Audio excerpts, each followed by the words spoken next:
We're fucking sitting ducks here. The only thing between our homes and Port Newark is a chain link fence. They got a nuclear bomb in a container and we're fucking dead. That's why you gotta live for today. What'd you say? I said that's why you gotta live for today. Talking about annihilation, you stupid fuck. Your kids, my kids. Burning into cinders. I can't even think about it. You stupid. Think about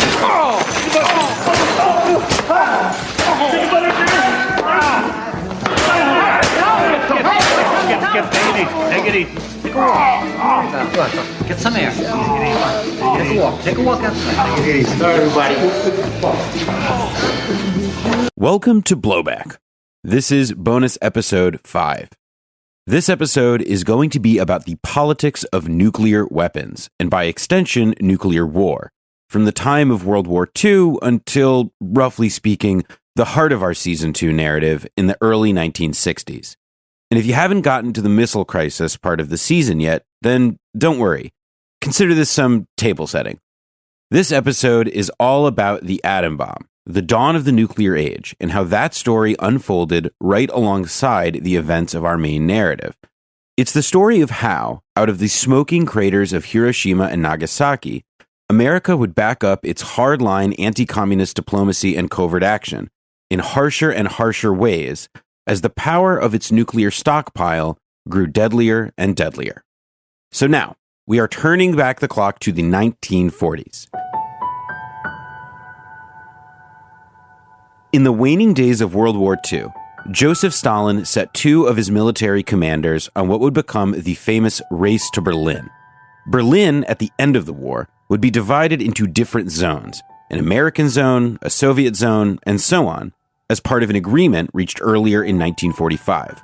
So, with Supreme Allied Commander Dwight Eisenhower clearing out the German military remnants in South Germany, the Soviet commanders sped to Berlin. And on May 8th, Victory in Europe, or VE Day, is declared. Fast forward 2 months later. It's July 1945. Japan is on the ropes. Although Imperial Japan's fate had been sealed months earlier, the question of what will actually happen after the war is still wide open. The leaders of the Allied forces, Winston Churchill, Stalin, and Harry Truman, who replaced FDR 4.5 months earlier, meet in Potsdam, Germany. As the Allied leaders gathered in Germany, back in America, the Manhattan Project, America's nuclear weapons development program, hatched 4 years earlier, had finally come to fruition. On July 16, 1945, the U.S. successfully tested its first atomic bomb in the New Mexican desert. 5 days later, at Potsdam, Truman's Secretary of War, Henry Stimson, passed on the report from New Mexico to the president. After spending some time with the gory details of the atomic test, quote, in excess of the equivalent to 15,000 to 20,000 tons of TNT, Truman marched right back into the conference with Churchill and Stalin and lit into the Soviet premier hard, to the astonishment of the others in the room. He disclosed to Stalin that the U.S. was in possession of a powerful new weapon, a, quote, new weapon of unusual destructive force. Stalin, for his part, kept his cool. Distrustful of Truman already, Stalin had actually already known about the American nuclear program for several years. But what he had now learned from Truman is that the Americans were willing to go the distance. Truman had decreed that nuclear weapons and the concordant threat of world annihilation were the new standard in international diplomatic negotiation. From the moment that America tested its first nuclear weapon, the U.S. government was exploiting this new weapon for diplomatic gain. The explosion in Alamogordo, New Mexico, and Truman's subsequent decision to end the war by using the bomb, it pushed a button that couldn't be unpushed. It sounds trite to say it, but it's true. Nuclear weapons brought something to the world that had never existed before, the capacity to destroy the world. And as we've talked about the use of covert action before on this show, nuclear weapons, to the American political and military leaders who controlled them, these were tools that could be used to accomplish tactical objectives. At the end of World War II, the Japanese Empire wasn't left with many options. by the days of the Potsdam Conference in the summer of 1945, the Japanese knew that they were going to lose. The path-breaking work of the historian Tsuyoshi Hasegawa, drawing from Japanese archives, shows that the Japanese figured that they had a better shot at negotiating with the Soviet Union when it came to preserving the existing national political system of the country. And Stalin, who by now clearly felt the hostility emanating from Truman, wanted to make sure that the Soviet Union had as many allies as possible by the war's end. The US had already secured a slice of Berlin, a future NATO military occupation in waiting 50 miles into the heart of Soviet-aligned East Germany. And with Truman having already personally intimated that the US had an atomic bomb, the race was on between the US and the Soviet Union to force the Japanese surrender first. According to Hasegawa, the Soviet declaration of war against Japan on August 8, 1945, had a much more significant impact on the Japanese decision to surrender than the nuclear bombing of Nagasaki, which had taken place 2 days earlier. Truman and his wartime consigliere, Secretary of War Henry Stimson, they considered the apocalyptic possibilities posed by nuclear weapons. And sure, the prospect of apocalypse bugged Truman, but his advisors pushed him into dropping a bomb on Hiroshima and then one on Nagasaki the day after the Soviet Union declared war on Japan. The point of these bombs was not to end the war. It was to speed up the timetable of Japanese surrender so as not to let the Soviets gain more influence in East Asia, where the eastern half of the Soviet Union happens to be located. Robert Oppenheimer, the physicist who had overseen the Manhattan Project, was ultimately horrified by his creation. It doesn't seem like Truman had many people around him after the war who really second-guessed in a meaningful way the decision to drop the bombs. After all, the A-bombs won the war, and it saved American lives, right? You know, because we didn't have to invade. Well, this was probably a good way to keep oneself from remembering what had just happened. Conservative estimates place the Japanese dead and wounded from Nagasaki and Hiroshima at well over 200,000. The Americans had just up and obliterated 2 cities across the globe, announcing to the rest of the world that the United States could destroy anyone, anywhere in the world if they so chose. Oppenheimer first met Truman in October of 1945, months after World War II ended with the unconditional Japanese surrender to the Americans. The two did not get along.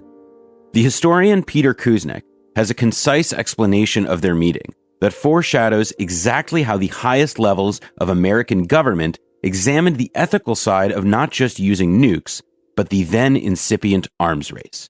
Here's Kuznick.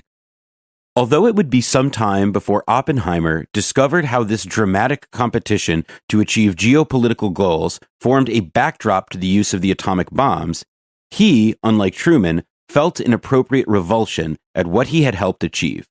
When Oppenheimer met Truman for the first time on October 25, 1945, Truman asked Oppenheimer to guess when the Soviets would develop a bomb. When Oppenheimer said he did not know, Truman shot back that he did. Never. Unnerved, Oppenheimer said at one point, "Mr. President, I feel I have blood on my hands." The president, furious at Oppenheimer, informed his aide, David Lilienthal, quote, "I told him the blood was on my hands, to let me worry about that."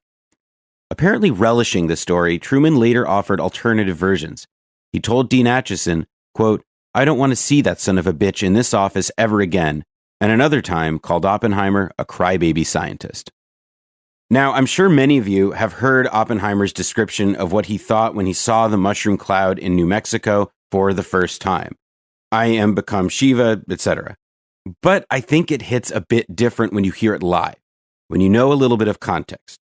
Here's Oppenheimer being interviewed in 1961 about how he and his colleagues felt at the moment of the detonation of the bomb in New Mexico in 1945.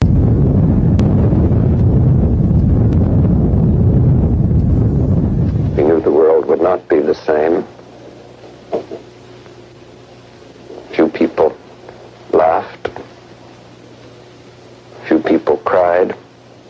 Most people were silent. I remembered the line from the Hindu scripture, the Bhagavad Gita,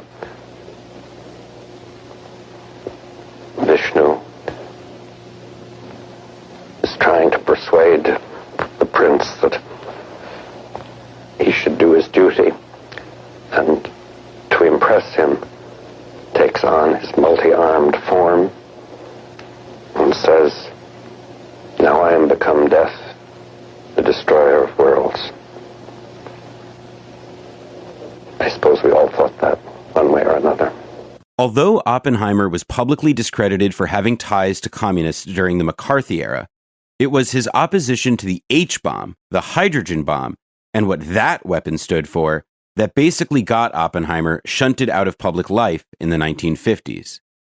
Now, the H-bomb is worth an extra minute of scrutiny here. The Soviets detonated their first atomic bomb in 1949, which the Americans were able to detect through atmospheric testing. James Hirschberg is a professor at George Washington University and a historian of the Cold War. Here's Hirschberg explaining how the American reaction to the Soviet bomb produced the next stage of Cold War nuclear technology: thermonuclear warfare. When the Soviets developed their first bomb, which was exploded on August 29th, 1949, and for years thereafter, they were far behind in terms of the stockpile of weapons. So there was at no point where, like, the Soviets had some atomic advantage over the U.S.? No, but by the mid-1950s, they had, and the Americans had, both attained the hydrogen bomb, thermonuclear weapons, which was a massive step up. What's the difference between atomic fission and thermonuclear weapons in terms of how destructive they are? I'll give you an example. The bombs exploded in 1945 at Trinity and on Japan were 15 to 20,000 tons equivalent of TNT. The hydrogen bombs, the thermonuclear fusion bombs that were tested in the mid-1950s, the first ones were 15 to 20 megatons, or millions of tons equivalent of TNT, 1,000 times more powerful. Now, they're so powerful, and this is what I always tell my students, that the fission bombs of the sort that were used on Japan were simply used to ignite the fuel, meaning the hydrogen. See, this was part of the response when the Soviets exploded their first bomb.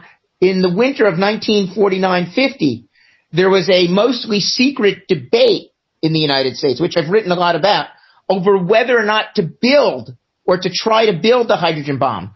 Because you had some figures like Robert Oppenheimer, the father of the bomb, James Conant, the president of Harvard University, who I wrote my first book about, so I got deeply into that story, George Kennan.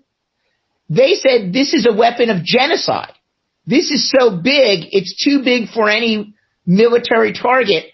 Its use would be a device that would exterminate large populations of civilians. These were not pacifists. Instead, they said the U.S. should develop tactical nuclear weapons that were smaller, that could be used on the battlefield against purely military or mostly military targets. And Kennan specifically said, we need to build up our non-nuclear forces. We're at the fork in the road. We're at the Rubicon, so we can match the Soviets. But the decision was made instead to increase reliance on nuclear weapons. And during the Korean War, for example, there was simultaneously a crash program to build the hydrogen bomb, which the U.S. reached by late 1952. This policy was codified in January of 1950 by NSC 68, a memorandum authored by State Department official Paul Nitze, who would go on to be a key Kennedy Pentagon advisor before succeeding Robert McNamara as Secretary of Defense in 1967. He would also, a few years later, co-found Team B, which you might remember from its brief mention in Season 1. Anyway, Nitze's memo, NSC 68, said that Soviet communist, quote, fanatic faith required America to start aggressively stockpiling nuclear weapons to ensure that the U.S. retained a perpetual advantage against the USSR. You know the story of the arms race. This also meant that the U.S. must develop ever deadlier weapons and missiles that could reach ever farther around the world, a logic that, for the Soviet Union to continue to survive, also had to conform to. What separated the US and the Soviet Union was one country's willingness to use nuclear weapons as a threat and on the battlefield. In November 1950, during the Korean War, Truman was asked at a press conference whether the US would use the atomic bomb in Korea in the fight against Chinese communists. Truman's answers to the question and its follow-ups are revealing. Question: Mr. President, will attacks in Manchuria depend on action in the United Nations? Truman: yes, entirely. Question: in other words, if the United Nations resolution should authorize General MacArthur to go further than he has, he will... Truman: we will take whatever steps are necessary to meet the military situation, just as we always have. And now here's the important part. Question: will that include the atomic bomb? Truman: that includes every weapon that we have. Mr. President, you said every weapon that we have. Does that mean that there is active consideration of the use of the atomic bomb? There has always been active consideration of its use. I don't want to see it used. It is a terrible weapon, and it should not be used on innocent men, women, and children who have nothing whatever to do with this military aggression. That happens when it is used. Now, perhaps knowing that such remarks might stir trouble, the White House released a follow-up press statement, making clear that Truman meant what he said about active consideration. But it was important to remember, the White House press release noted, that, quote, only the president can authorize the use of the atom bomb, and no such authorization has been given. In other words, it's the president who has the final say-so on nuclear weapons. Or as George W. Bush would say, he's the decider.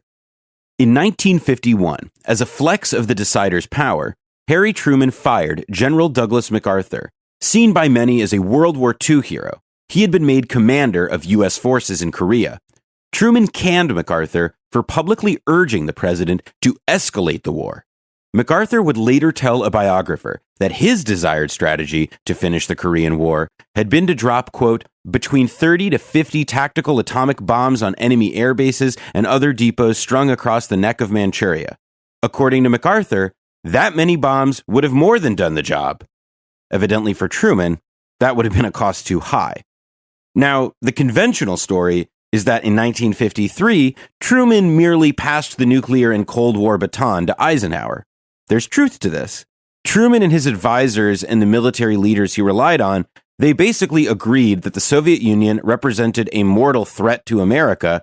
Remember that memo about the Soviet Union's quote-unquote fanatic faith. But Eisenhower was more than just Cold War continuity. The Cold War historian Martin Sherwin, whom you probably heard in the main narrative of our regular season, he co-wrote a biography of Robert Oppenheimer, American Prometheus, for which he won the Pulitzer Prize. Last year, he wrote the book Gambling with Armageddon, Nuclear Roulette from Hiroshima to the Cuban Missile Crisis. Here's Sherwin talking about Ike and the bomb. Eisenhower comes into office. He was the general in World War II who, at the Potsdam Conference, when told about nuclear weapons, said he was against it. He reports that he told Stimson that we shouldn't use this terrible weapon, that Truman was told the same thing by Eisenhower.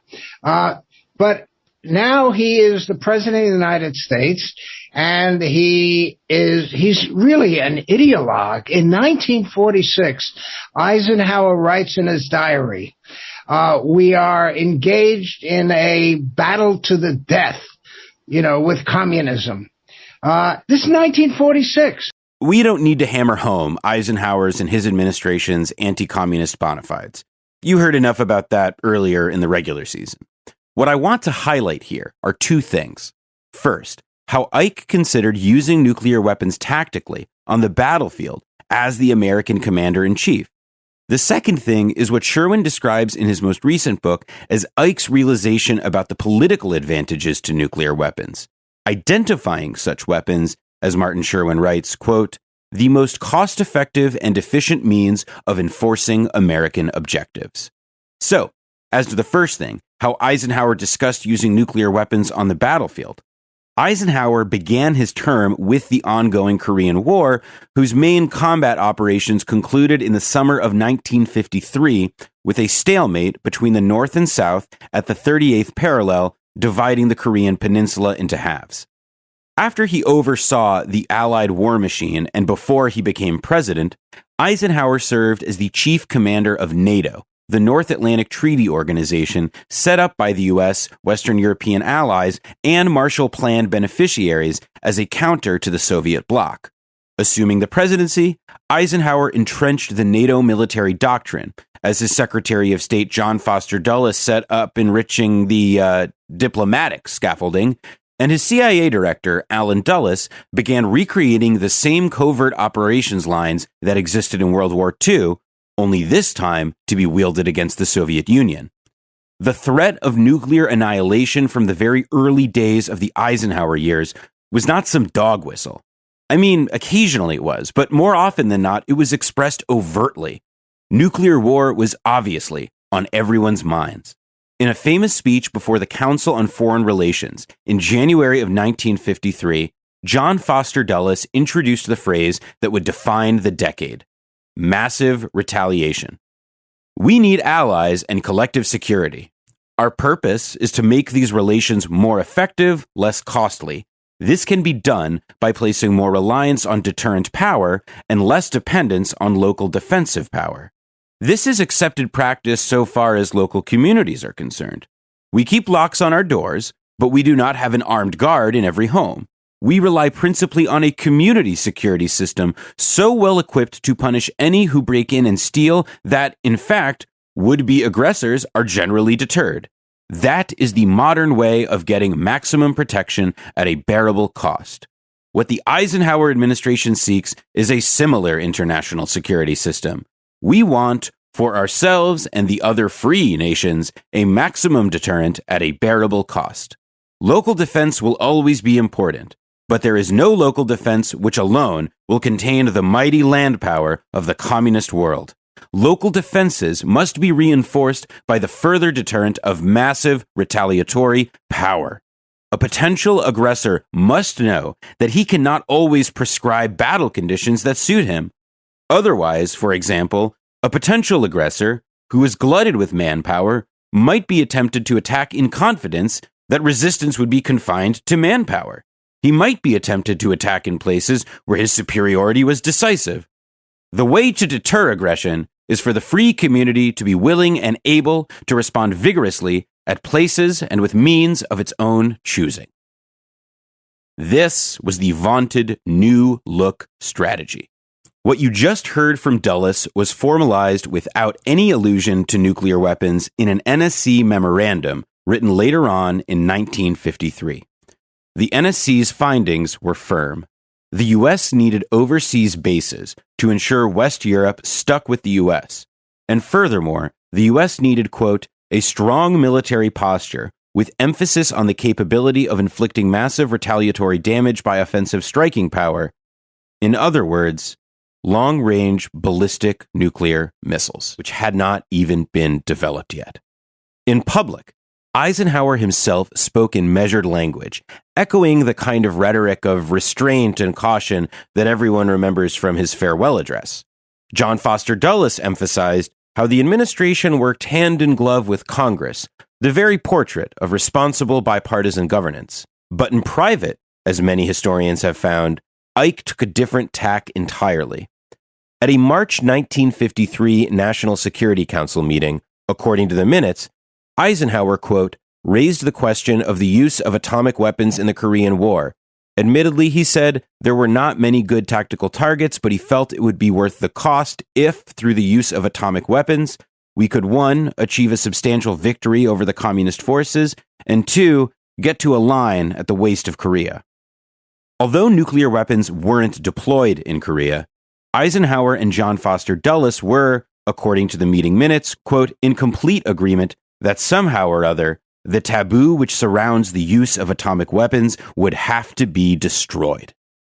McGeorge Bundy, who had been JFK's national security advisor, in 1988 wrote a history of this period that depicts quite precisely how Eisenhower felt. There was a commanding requirement for a persuasively deterrent strategic nuclear force.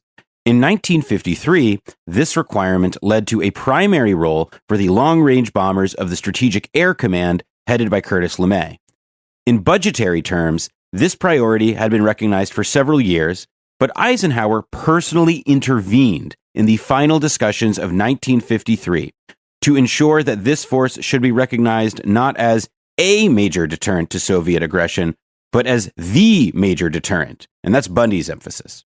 In the Eisenhower years, McGeorge Bundy writes, quote, "Such small changes in the language of formal documents were often significant beyond their appearance. To Eisenhower, the indefinite article failed to meet a primary objective, which was to establish a clear priority among the various kinds of military force." At the beginning of his administration, it was Curtis LeMay's bombers that were designated as the linchpin of the massive retaliation strategy. But nuclear arms development was picking up pace all over the world. Over the course of the Eisenhower administration, increasingly longer range and increasingly deadly nuclear missiles were being developed at breakneck speed.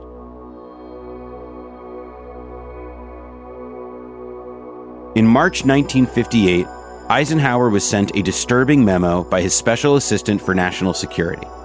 The memo reported on the outcome of a recent war game. You know, those weird simulations that military leaders and White House people like to do. In this war game, 7 million kilotons of nuclear weapons had been detonated, the rough equivalent of 4,700 Hiroshimas. Martin Sherwin writes that this memo, quote, anticipated the concept of nuclear winter by decades. Here's a small part of what the memo said. The effect of any such exchange is quite incalculable. No one knows what the concentrated explosion of 7 million kilotons involving nuclear material would do to the weather, to crop cycles, to human reproduction, to the population of all areas of the world, whether or not directly exposed to the detonation. It is possible that life on the planet might be extinguished. Toward the end of their terms, as John Foster Dulles' and Eisenhower's own health were failing, both men expressed signs in meetings that perhaps massive retaliation wasn't the best way to wage the anti-communist war, after all. And of course, there were their legacies to think about. What if they were the men who had set the world up for inevitable nuclear annihilation? But whatever misgivings they had, the trajectory of what they had already put in place was set.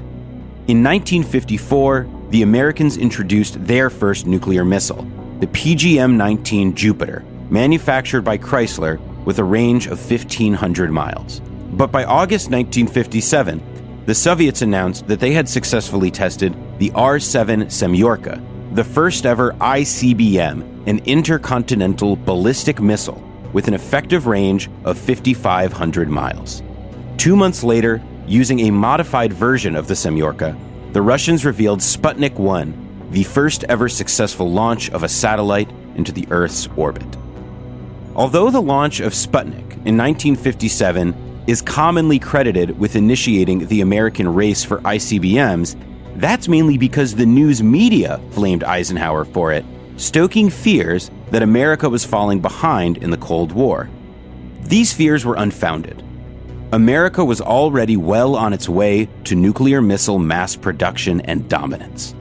Between 1955 and 1957, spending on nuclear ballistic missiles increased nearly 10 times over, from $161 million to $1.3 billion. Beginning in 1958, American nuclear sites in Korea and Japan were established, opening North Korea, China, and the Soviet Union up to direct American nuclear attack from the east. And to the west, the U.S. slotted 30 Jupiter missiles in Italy and 15 missiles in Turkey within range of Moscow.